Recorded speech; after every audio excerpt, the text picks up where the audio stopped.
All right. Down in Houston, we had a little thing happen.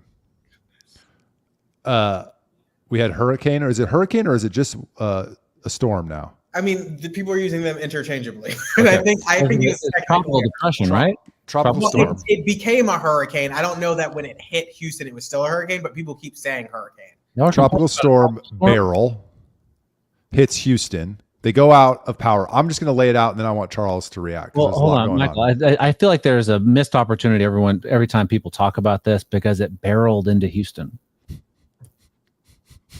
Yeah.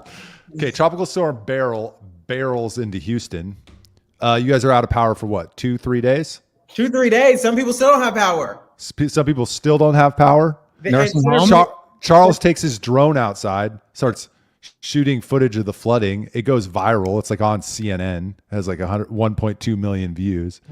And then CenterPoint Energy is like getting blown up on Twitter. There's all sorts of drama there because they're the ones responsible for responding to the power outages.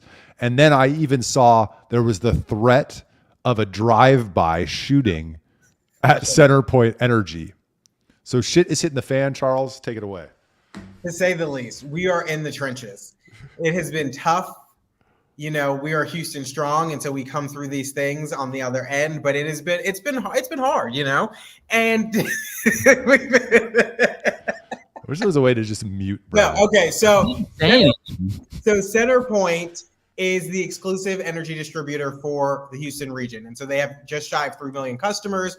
Storm comes through, knocks out 2.26 million of the customers. As of today, I think they're at like 1.5 million. They said into next week, 500,000 people will still not have power. It's absurd. It is absolutely absurd because they have been poor communicators. The day after the storm, everybody was using the Whataburger app to determine where power was in town because CenterPoint's energy tracker map was not working. So they were using the Whataburger app like they used the Waffle House index to determine where there's electricity. And CenterPoint has not done a good job in communicating because most of for the first 3 days, I just got power back, but for the first 3 days, everybody's like, do I leave town? Do I stay? Like, when's it going to come back on? If I do leave town, I got to go to at least to Austin or Dallas. Like, I'm not, there's nowhere else in the near area that I can go. And so it's just been a nightmare. And CenterPoint has done a horrible job at communicating the issues here. Our officials have been kind of quiet. They're starting to speak up a little bit, but they've been kind of quiet because CenterPoint throws a lot of money around, and they have a lot of high-paid lobbyists who are very friendly with elected officials. But it's crazy, and I think this is the Public Utility Commission allowed CenterPoint to raise our energy rates 2 months ago, and there was no direct benefit to Houstonians. And they even said we're raising them on Houstonians while decreasing them for our other service members because we want them to pay for the service improvements. Yet here we are, still without power. Second time that this has happened this year. It happened in the derecho too. 1 million customers were without power, including myself. So that's twice this year I've had to empty out my refrigerator and throw everything in the garbage. That's probably good because you probably had a lot of bullshit in there. I'm sorry that you went through that, Charles. That I've not had power before for a long period of time, and it's not fun. Well, in a way, it kind of was fun, but I know what you mean. It's not good. It was the heat index was 105 on Tuesday. Well, I did it during the winter storm Uri, and the heat index was like -3. So that was fine. You just bundled up. That was fun. I loved that one. Cold is far more deadly. I had to fight my dog for ice cream. Did you lose? How do you lose to a dog? I did. How do you lose to a dog? Well, I went out and got weaknesses. I went out and got ice cream, and then I was in here, so I split it down the middle. And dogs eat fast, and so he ate his fast, and then he came looking at mine. Ice cream because it was hot as hell, and we were dying. I don't care. I would never feed my dog ice cream. I would let it die. Okay. Good for you, because my dog enjoyed the vanilla ice cream, and he calmed down. Now I genuinely am sorry. That sucks. I did text you throughout the week. How are you doing? Did you power back on? I'm not. This is part of this is for entertainment value. Yes. Brad's actually a very nice person when he wants to be. So, a couple questions.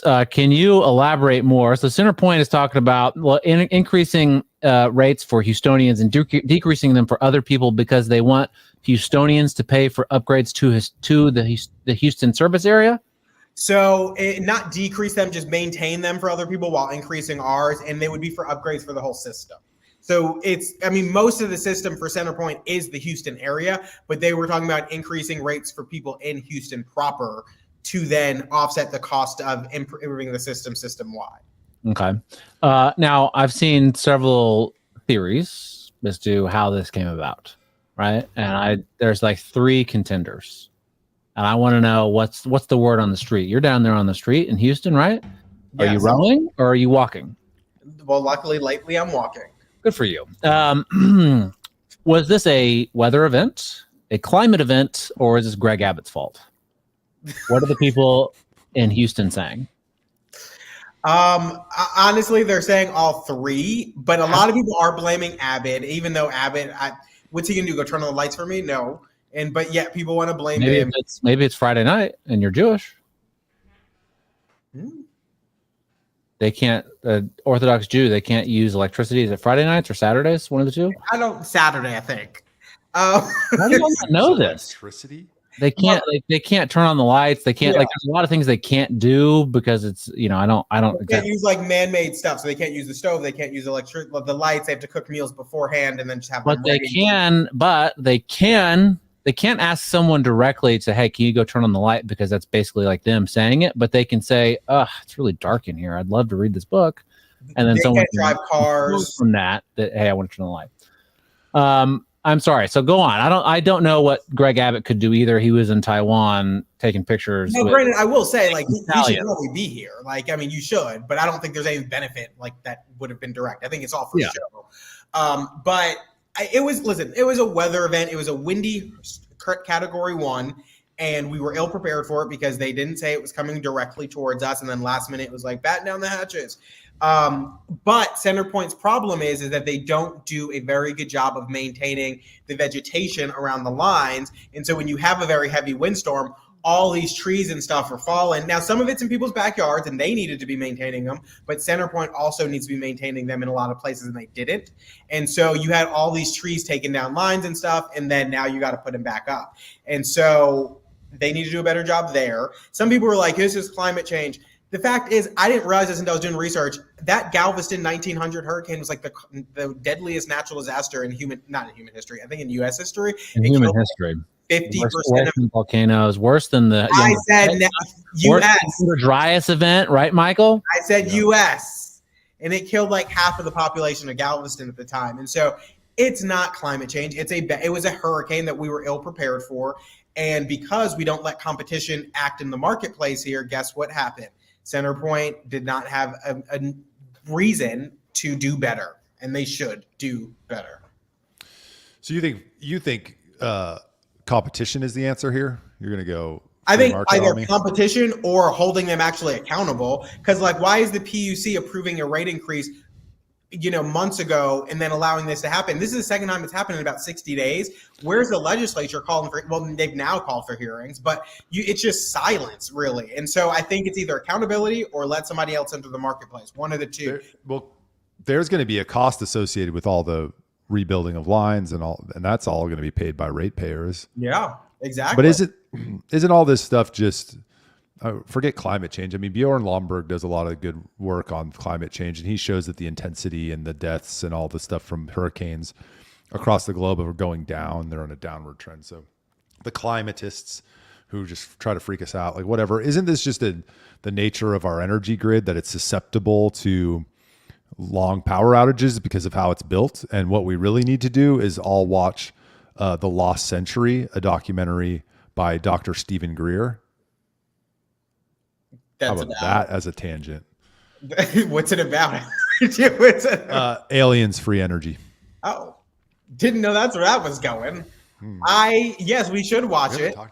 There's always an alien angle for Michael. We haven't talked about aliens in a while, but no, that was more of a joke. But isn't these things, because it happened here with Winter Storm Uri, is like we're just susceptible to these kind of outages because of normal weather patterns, right? No, I think we are to a great extent there, but one of the PUC commissioners put it nicely, and I'm not going to be able to quote her exactly, but she said something along the lines of people can tolerate outages, they can't tolerate lack of communication, and that was their problem. It was like they were not communicating. But yes, I do think we're susceptible to that, especially Houston. We're on the coast. We know we get hurricanes. We're susceptible to it. You know, you guys, I think, freeze more regularly than we do. You guys, so yes, we're all susceptible to that stuff. I think there are ways to do better, particularly when you look at places like Miami, which is hurricane prone, and they don't have these extended periods of outages. There's been a big conversation about burying power lines, which is something that's not done here. I don't know if it's done by you guys. So there are things we could do to do better, but yeah, I agree. I think at the end of the day, this is Texas. We're going to have wildfires. We're going to have freezes. We're going to have hurricanes. We're going to, I guess, now have derechos, and we're going to deal with these things from time to time. And then everybody after the fact is outraged. Yes. But no, understandably, yeah. I mean, a lot of these public crises like these, or crises like this, could benefit from just a little candor from our public or corporate officials. It's just like, hey guys, we're not ready for this, and you're going to be out of power for 2 weeks. And people wouldn't be happy, but at least they wouldn't feel like they're being lied to, right? Right. Same thing with I always make this comparison to the homeless situation in Austin. If Adler and co, after they removed the camping ban, would have just been like, well, that was a mistake. Mm-hmm. We recognize that we messed up, and we're going to do anything we can to fix it. Had they done that, they wouldn't have lost an incredible amount of trust that they lost over that period. But they have too much pride, and they are ideological, so they didn't, and nobody trusts them. And Steve Adler is maybe the worst mayor in Austin history. Really? Well, I don't know. I've only lived here 15 years, but talking to people who've been around a lot longer, that seems to be the consensus. Wow. And how about that? Never. Well, we're at an hour and 1 minute. Anything else for the good of the order? I had a great time today.